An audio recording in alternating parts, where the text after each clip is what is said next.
शेती मंत्री चव्हाण जे आहे त्यांनी हे जंगल राबवावं असं काम आहे असं सांगितलं.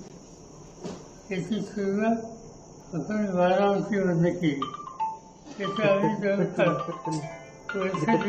अभ्यास करतो आणि आम्ही आता या निष्कर्षाशी आलो की हे तंत्रज्ञान शेतीला उपयोगी आहे, अनेक क्षेत्राला उपयोगी आहे, आरोग्य मेडिकलला, फायनान्सला उपयोगी आहे, इंजिनिअरिंगला उपयोगी आहे. पण आमचा इंटरेस्ट कृषीमध्ये आहे आणि त्याची आम्ही सुरुवात जी केली ती ऊसापासून केली. पण साधारणतः लोकांची एक तक्रार असते, ऊस हे जास्त पाणी घेणारं पीक आणि ऊस फार दिवस राहतो. आज आमचा अनुभव असा आहे की एवढ्याच्या वर ऊसाला पाणी कमी लागतं 30%. त्याच्यानंतर ऊसाचा कालावधी हा 11 महिन्यापर्यंत येतो. तिथे सवलत आहे. तिसरी गोष्ट खत 30 ते 35% वाचतं आणि जमिनीचा फोड हा कायम राहतो आणि त्यामुळं या दृष्टीनं कृषी अत्यंत महत्त्वाचं आहे आणि त्यासाठी हे तंत्रज्ञान अतिशय फायद्याचं आहे. आणि म्हणून यापूर्वीच आम्ही बसून काही कार्यक्रम घेतले, काही ऊसाची पीक घेतली, शेतकऱ्यांना बोलून प्रत्यक्ष पीक दाखवलं आणि आता 1000 शेतकऱ्यांची निवड केली. त्यांच्यामध्ये हे पिकाचा कार्यक्रम आता आम्ही घेतोय. पण आनंदाची गोष्ट आहे की शेतकऱ्यांच्यात अतिशय औत्सुक्य आहे. उस्मानाबादचे 30-35 शेतकरी आणि साखर कारखान्याचे अध्यक्ष अर्जुनराव भोगले आणि ते लोक आले होते आणि ते आता कृषी प्रतिष्ठानावर गेले का ते हेच वागणं करतात. शेतकऱ्यांना औत्सुक्य आहे, त्याच्यात त्यांनी पुढाकार घ्यावा, आपल्या शेतीत त्याचा उपयोग करावा. सुरुवात ऊसाची असली तरीसुद्धा आनंद आहे की राज्य सरकारच्या वतीनं आणखी 5 पिकं आम्ही घेणार असं उपमुख्यमंत्र्यांनी जाहीर केलं. या गोष्टीचा फायदा शेतकऱ्यांना आणि राज्याला चांगला. साहेब, राज्यामध्ये 25 मिनिटं 50 बातम्या. या बुलेटिनची सुरुवात एका ब्रेकिंग न्यूजनं. ही बातमी आहे नाशिकच्या त्र्यंबकेश्वरमधून. त्र्यंबकेश्वरमध्ये एका साधूचा संशयास्पदरित्या मृत्यू झाला. मात्र साधूची हत्या केल्याचा आरोप करत आखाड्याचे महंत आक्रमक झाले. नशेखोरांच्या मारहाणीत साधूचा मृत्यू झाल्याचा आरोप त्र्यंबकेश्वरमधील आखाड्याच्या महंतांनी केलाय. या संदर्भात आखाडा परिषदेनं पोलिसांकडे मारहाणीचं सीसीटीव्ही सादर केलं. या घटनेनंतर त्र्यंबक नगरीतील दारूची दुकानं बंद करण्याची मागणी इथल्या महंतांनी केली आहे.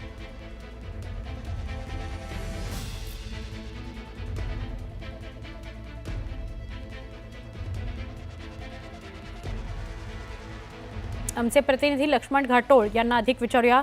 लक्ष्मण, साधूचा मृत्यू झालाय, आखाड्याचे महंत आक्रमक झालेले आहेत, नेमकं काय घडलं? नाशिकच्या त्र्यंबकेश्वरमध्ये वेगवेगळ्या पंथांचे साधू महंत जे आहेत ते तिथे राहतात. मात्र काल 2 दिवसांपूर्वी एका साधू महंताची एका मद्यपीच्या मारहाणीत मृत्यू झाल्याचा आरोप जो आहे तो या भागातला साधू महंतांनी केलेला आहे. जर या प्रकरणातले सीसीटीव्ही बघितले तर एका मद्यपीसोबत या साधूचा वाद सुरू आहे आणि या वादानंतर पुढे गेल्यानंतर हा साधू जो आहे तो खाली येऊन पडतोय. आपल्याला ते देखील दृश्यांमध्ये दिसतंय. मात्र या सगळ्या प्रकरणामध्ये नाशिकच्या त्र्यंबकेश्वर पोलिसांनी संबंधित साधूच्या मृत्यू प्रकरणी अकस्मात मृत्यूची नोंद केलेली आहे.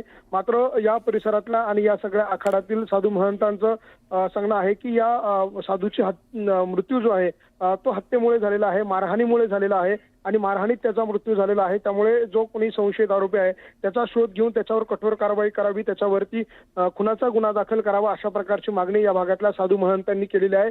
आणि या सगळ्या साधू महंतांनी या भागातलं सीसीटीव्ही फुटेज जे आहे ते देखील त्र्यंबकेश्वर पोलिसांना दिलेलं आहे. इतकंच नाही तर त्र्यंबकेश्वर मधील जे दारूची दुकान आहे ती तातडीने बंद करावी, अशा प्रकारची मागणी देखील या साधू महंतांनी केलेली आहे. कारण ज्या व्यक्तीने या साधू महंताला मारहाण केलेली आहे तो दारूच्या नशेत होता आणि दारूच्या नशेत असताना त्यांनी या साधूला मारहाण केलेली आहे, अशा प्रकारचा आरोप जो आहे तो इथल्या आखाडा परिषदेच्या साधूंनी केलेला आहे. त्यामुळे आता या सगळ्या प्रकरणात पोलीस पुढे नेमकं काय कारवाई करता, या प्रकरणात खुनाचा गुन्हा दाखल होतो का आणि नेमकं या प्रकरणात घडलेलं काय आहे ते पोलीस तपासातच समोर येणार आहे. नक्की, धन्यवाद माहिती दिल्याबद्दल लक्ष्मण.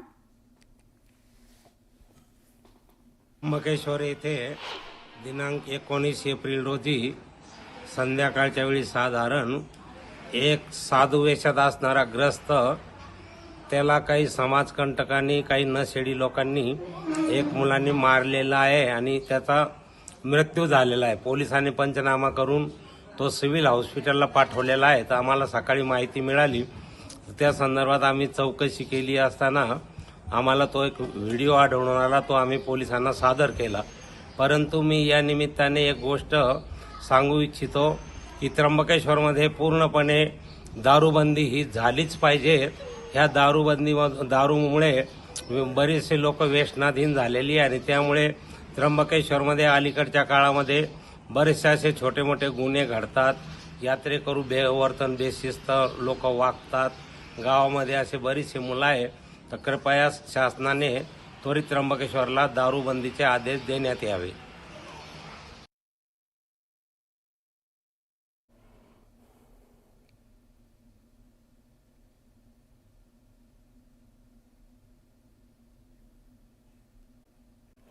बातमी मनमाडमधून. मनमाडमध्ये कांदा निर्याती बाबतीत केंद्र सरकारच्या धोरणाचा फटका यावर्षी कांदा निर्यातीला बसलाय. यंदा कांदा निर्यातीत 10% घट झाली आहे. त्यामुळे गेल्या वर्षीच्या तुलनेत यावर्षी शासनाला तब्बल 380 कोटींचा विदेशी चलनाला मुकावं लागलाय. आकडेवारीनुसार गेल्या वर्षी भारतातून 16,99,000 मेट्रिक टन कांद्याची निर्यात होऊन त्यातून 3,837 कोटींचा व्यवसाय झाला होता. दरम्यान गेल्या वर्षीच्या तुलनेत यावर्षी केंद्र सरकारला कांदा निर्यातीतून 370 कोटीचं परकीय चलन कमी मिळालंय. निर्यात बंदीचा फटका शेतकऱ्यांना देखील मोठ्या प्रमाणात बसतोय.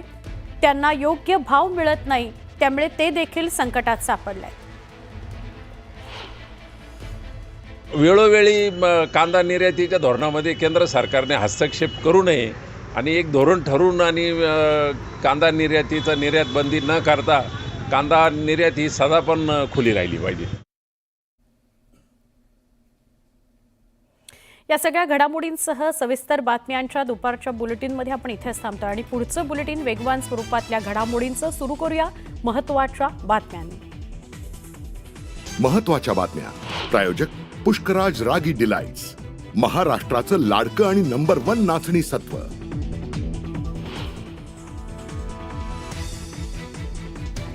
बारामतीत पवार कुटुंब पुन्हा आलं एकत्र. बैठकी करता शरद पवार आणि सुनेत्रा पवार उपस्थित. युगेंद्र पवारांना सुनेत्रा पवारांकडून वाढदिवसाच्या शुभेच्छा. तर पवार कुटुंब एकत्र असल्याचं युगेंद्र पवारांचं विधान. राज ठाकरे यांच्यानंतर आता उद्धव ठाकरे ही कुटुंबासोबत परदेश दौऱ्यावर. 4 मेला उद्धव ठाकरे परत येणार असल्याची माहिती. एकत्र येण्याच्या चर्चेनंतर दोघेही परदेश दौऱ्यावर असल्यानं चर्चा.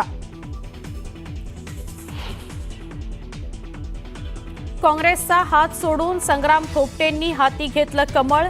कार्यकर्त्यांसह भाजपचे कार्यकारी प्रदेशाध्यक्ष रवींद्र चव्हाणांच्या उपस्थितीत प्रवेश. सांगलीत अजित पवार गटाची ताकद वाढणार. 4 माजी आमदारांसह जिल्हा परिषदेचे माजी शिक्षण सभापती राष्ट्रवादी काँग्रेसमध्ये करणार प्रवेश. तनिषा भिसे मृत्यू प्रकरणात ससूनचा नवा अहवाल. न्यूज 18 लोकमतच्या हाती.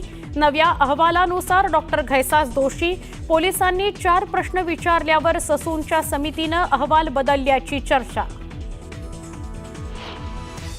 वाल्मिक कराड जेलमध्ये मात्र कार्यकर्त्यांची अजूनही दहशत. डीवायएसपी गोल्डे यांच्या जबाबातून मिळालेल्या माहितीनं एकच खळबळ. पुण्यात दारूच्या नशेत लोकांकडून एका जोडप्याला मारहाण, कारवर दगडफेक, 5 जणांवर गुन्हा दाखल, 3 आरोपी अटकेत. सोन्याच्या किमतीत विक्रमी वाढ, जीएसटी सह सोन्याचा दर 1,02,000 रुपयांवर, तर चांदीचे भावही वधारले.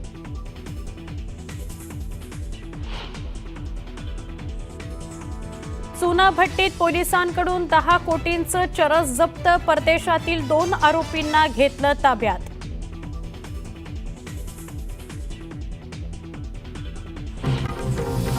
बातमी आहे जळगावमधून. जळगावातल्या चोपडा तालुक्यात चौगाव या गावात एक घर सोडून एक अशा पद्धतीनं अनेक ग्रामस्थांना किडनीच्या विकाराची लागण झाली आहे. किडनीच्या विकारानं गेल्या 6 वर्षात 4 ते 5 जणांचा मृत्यू झाल्याची देखील धक्कादायक माहिती समोर आली आहे. रुग्णांमध्ये आबालवृद्ध महिलांसह तरुणांचा देखील समावेश असल्याची चिंताजनक बाब समोर आली आहे. गावातील पाण्यात क्षार जास्त असल्यामुळे तसंच पाण्यात दोष असल्यामुळेच किडनीचा विकार जडल्याचं डॉक्टरांनी सांगितलं. ग्रामस्थांना मोफत शुद्ध पाणी मिळावं म्हणून फिल्टर प्लॉट बसवण्यात आले, मात्र त्याचाही काही उपयोग होत नाही. सगळ्याच पाण्याचे स्रोत क्षारयुक्त झाल्यामुळे मोठी समस्या निर्माण झाली आहे.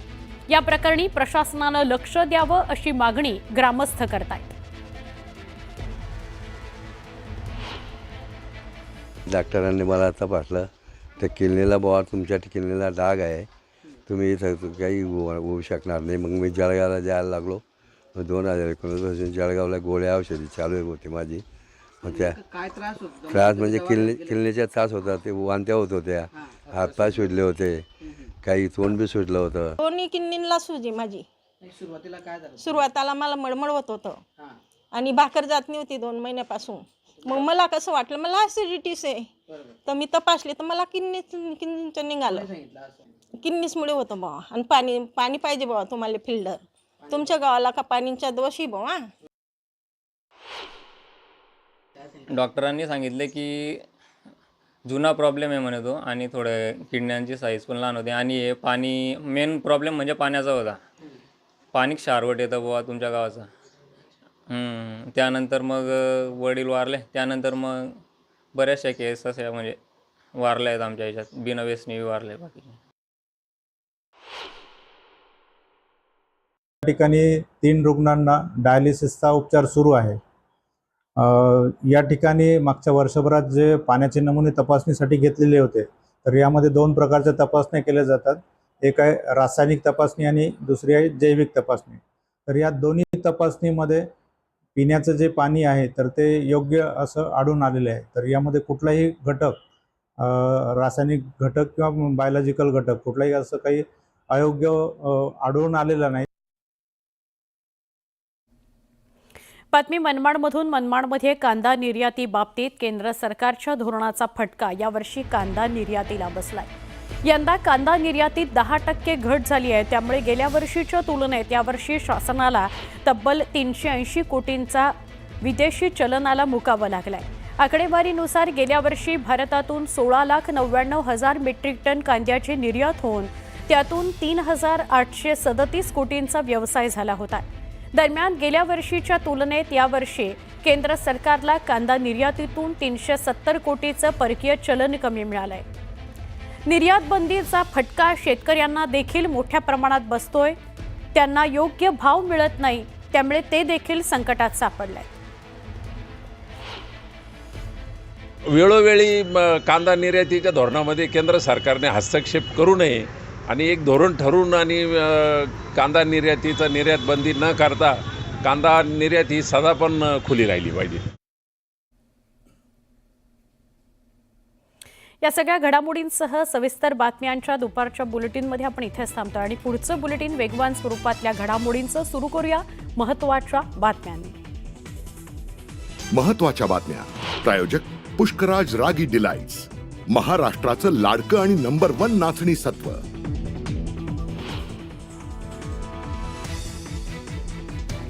बारामतीत पवार कुटुंब पुन्हा आलं एकत्र. बैठकी करता शरद पवार आणि सुनेत्रा पवार उपस्थित. युगेंद्र पवारांना सुनेत्रा पवारांकडून वाढदिवसाच्या शुभेच्छा, तर पवार कुटुंब एकत्र असल्याचं युगेंद्र पवारांचं विधान. राज ठाकरे यांच्यानंतर आता उद्धव ठाकरे ही कुटुंबासोबत परदेश दौऱ्यावर. 4 मेला उद्धव ठाकरे परत येणार असल्याची माहिती. एकत्र येण्याच्या चर्चेनंतर दोघेही परदेश दौऱ्यावर असल्यानं चर्चा. काँग्रेसचा हात सोडून संग्राम थोपटेंनी हाती घेतलं कमळ. कार्यकर्त्यांसह भाजपचे कार्यकारी प्रदेशाध्यक्ष रवींद्र चव्हाणांच्या उपस्थितीत प्रवेश. सांगलीत अजित पवार गटाची ताकद वाढणार. 4 माजी आमदारांसह जिल्हा परिषदेचे माजी शिक्षण सभापती राष्ट्रवादी काँग्रेसमध्ये करणार प्रवेश. तनिषा भिसे मृत्यू प्रकरणात ससूनचा नवा अहवाल. न्यूज 18 लोकमतच्या हाती. नव्या अहवालानुसार डॉक्टर घैसास दोषी. पोलिसांनी 4 प्रश्न विचारल्यावर ससूनच्या समितीनं अहवाल बदलल्याची चर्चा. वाल्मिक कराड जेलमध्ये मात्र कार्यकर्त्यांची अजूनही दहशत. डीवायएसपी गोल्डे यांच्या जबाबातून मिळालेल्या माहितीनं एकच खळबळ. पुण्यात दारूच्या नशेत लोकांकडून एका जोडप्याला मारहाण. कारवर दगडफेक. 5 जणांवर गुन्हा दाखल. 3 आरोपी अटकेत. सोन्याच्या किमतीत विक्रमी वाढ. जीएसटीसह सोन्याचा दर 1,02,000 रुपयांवर, तर चांदीचे भावही वधारले.